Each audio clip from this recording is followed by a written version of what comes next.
I used to hate Superman. I know, you're reading the title of the video and you're confused on how that could be, but for years I convinced myself he was an overpowered character and that made him uninteresting. It didn't always start out that way either, as when I grew up I had a 4-pack DVD of the Christopher Reeve movies that I watched all the time, but somewhere along the way I grew frustrated with the character and spent years hating on him. Whether it be in film, comics, or animation, I lost sight of what made him so appealing. But then things changed last year. James Gunn, one of my all-time favorite filmmakers, announced the slate for Chapter 1 of the new DC universe, including that he'd be directing Superman Legacy. Now, at the time, I still didn't really care much about the character, but over the next few months, I opened my mind up more and more to him, trying to figure out what made him so special. Now, here we are, a year on, and I can say that he's one of my all-time favorite DC characters. I can finally see that Superman isn't boring.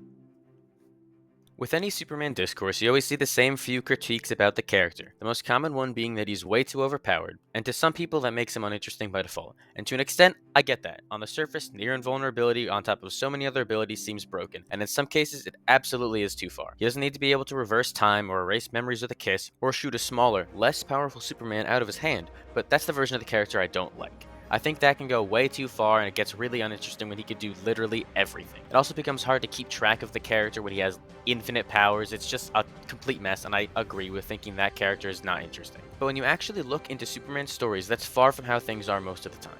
His powers aren't a problem, but an opportunity for the right writer to explore. Most of the time, he's completely outmatched by stronger villains. Seeing Superman get his ass kicked immediately puts in perspective how strong they are. And when people talk about him being overpowered, they often ignore that the majority of his rogues gallery is just as, if not stronger than he is. Characters like Metallo, Zod, Brainiac, and of course Doomsday all outmatch him. And when they aren't, it immediately becomes interesting seeing all the creative ways they can fight him.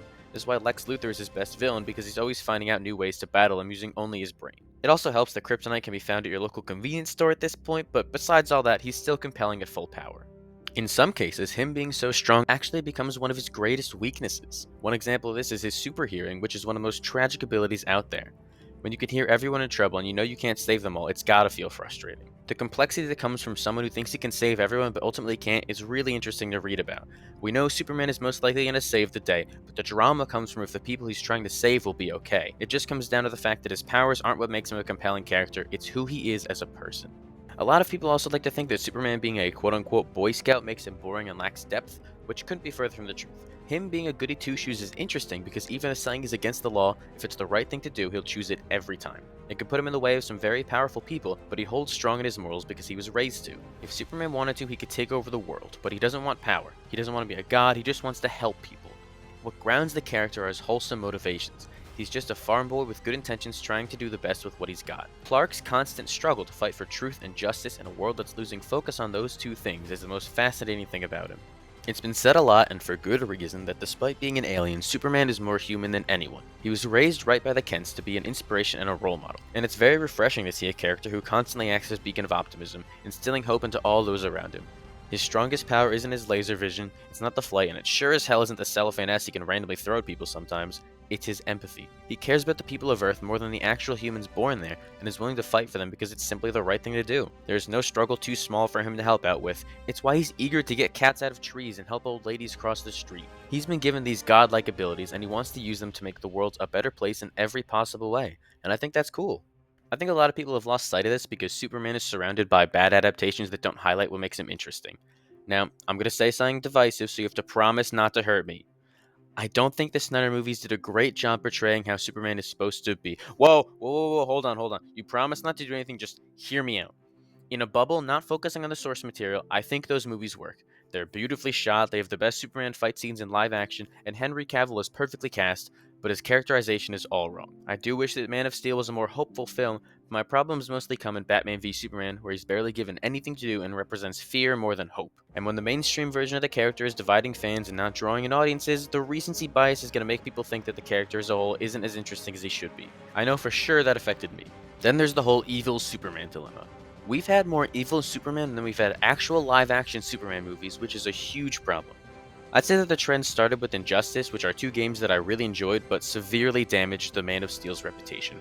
In this universe, the Joker tricks Superman into killing Lois Lane, causing Superman to snap, abandon his moral compass, kill the Joker, and then become a fascist dictator. It's a harsh and abrupt 180 on what the character usually stands for, but made for an interesting Elseworlds idea that worked to set up a fighting game. Then the Justice League movies kept teasing an evil Superman in this post-apocalyptic future, once again adding onto that recency bias and making an evil Superman the focus of that universe. Even as recently as this year, Suicide Squad Kill the Justice League dropped, featuring, you guessed it, an evil Superman as one of the primary antagonists. Even other franchises are doing this. The Boys has Homelander terrorizing whoever he wants. The movie Brightburn showed what would happen if a Superman-type character had a bad upbringing. Invincible has Omni-Man, who's objectively this story done right, but it all adds on to the overexposure of this trope and the character as a whole. There's an evil Superman everywhere you look nowadays. I went to get lunch earlier and an evil Superman made my sandwich and then broke my nose. Way too many people are now convinced that the character is only interesting when he's evil because they fundamentally misunderstand what he stands for. The mainstream hasn't seen how he's supposed to be in far too long, and it's giving people a false idea of the character. It's really frustrating to only see this version of an all-powerful hero adapted, but thankfully there have been some newer adaptations shifting the tides. Superman and Lois managed to do the impossible and be a CW superhero show with an actual budget.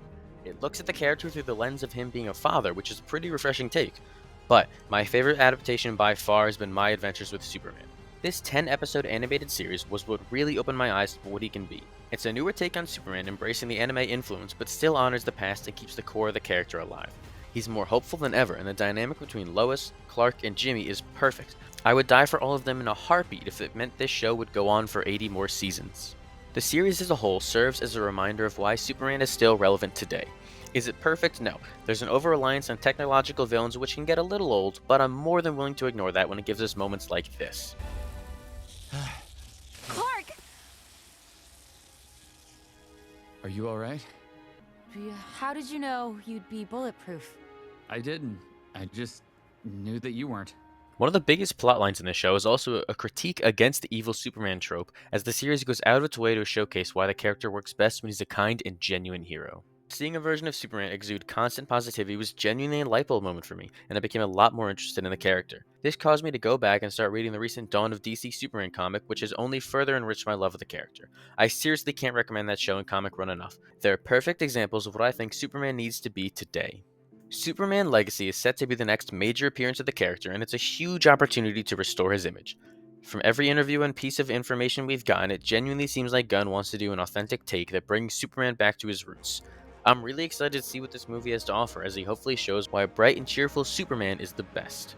David Corn Sweat has some of the greatest casting I've ever seen and has been bulking up like a fridge for this role, so I can't wait to see what magic he makes on screen.